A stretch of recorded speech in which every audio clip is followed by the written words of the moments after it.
Mais uma reflexão, um tempo para conhecermos a vontade de Deus através das Escrituras.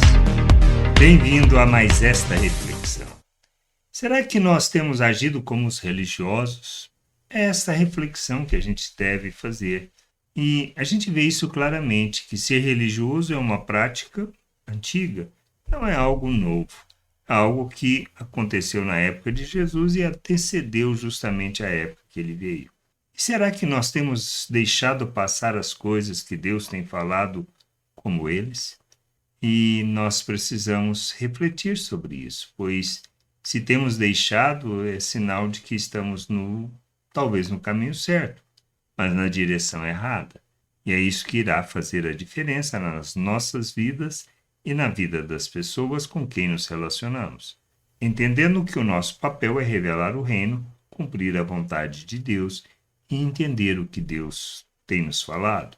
Pois muitas vezes o que está acontecendo é que, devido à nossa religiosidade, nós temos deixado passar as coisas porque não ouvimos e não nos atentamos àquilo que nós lemos e o que nós temos vivido em nossos dias. Jesus, falando acerca dos religiosos, mencionando Elias, logo depois de que ele sobe ao monte com Pedro e João, e que eles têm a visão e que Deus fala que Jesus era o Filho amado e que a ele deveríamos ouvir.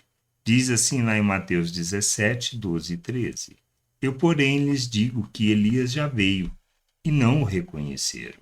Pelo contrário, fizeram com ele tudo o que quiserem. Tudo o que quiseram, assim também o Filho do Homem irá sofrer na mão deles. Então, os discípulos entenderam que ele estava se referindo a João Batista. O que a gente precisa ter de entendimento é isto, que muitas vezes, cegos nas nossas convicções religiosas, nós não percebemos e nem ouvimos o que Deus está falando.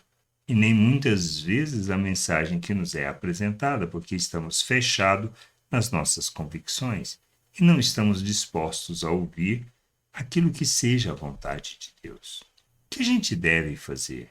Nós precisamos entender que tudo que Deus faz é um processo, nunca é um tratamento de choque, mas Ele vai nos falando.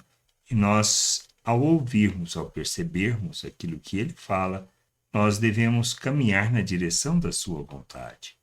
Agora, quando nós resistimos, dificilmente nós ouvimos e podemos fazer a mesma coisa que os religiosos, perseguir. Então, essa é a questão que nós temos feito. Quais são as nossas atitudes? Desejamos de fato conhecer a vontade de Deus? Buscamos a Ele para termos conhecimento da sua vontade, conhecimento dele para andarmos na sua vontade? Ou o que nós queremos é simplesmente manter um status quo, defender as nossas ideias, nossos pensamentos e nossa forma de agir? São coisas que a gente precisa refletir. Nós precisamos crescer, amadurecer, entender a vontade de Deus e andarmos nessa vontade. Mas para isso, nós precisamos ter a convicção de que nós desejamos conhecer e queremos conhecer a vontade de Deus, mesmo que haja confronto naquilo que pensamos, desejamos ou sonhamos. Não importa. O que a gente precisa é conhecer o Senhor para não deixar passar o que Ele tem nos falado como um religioso. E assim permanecemos nas nossas convicções e venhamos até mesmo a perseguir aqueles que estão trazendo a mensagem de Deus. E se nós somos daqueles que têm levado, nós não podemos pensar na possibilidade de que isso não devemos fazer, porque Deus nos revela, nos mostra e nós precisamos falar acerca da vontade de Deus, ensinar sobre essa vontade, mas não é nossa função obrigar as pessoas a fazer o que nós pensamos, entendemos e compreendemos acerca da vontade de Deus. Mas devemos, como Cristo, agir como autoridade, de maneira que as nossas palavras sejam traduzidas nas nossas atitudes e que nossas atitudes revelem Cristo como carta viva, como o bom perfume de Deus.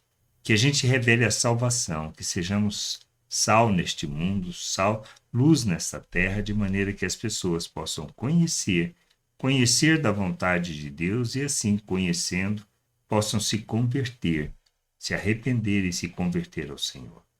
Nós precisamos entender que nosso papel é encher a terra com o conhecimento da glória do Senhor, apresentar o reino de Deus, a salvação e, principalmente, ensinar outros a viverem este reino aqui na terra, para que a vontade do Pai se cumpra em nós e através de nós, para a glória e louvor do nome do Senhor. Graça e paz sobre a tua vida. Amém. Gostou da reflexão? Compartilhe. Não deixe de ler as Escrituras. Medite para poder crescer no conhecimento e vontade de nosso Deus e nosso Pai, para que, conhecendo o Senhor, possa o revelar ao mundo.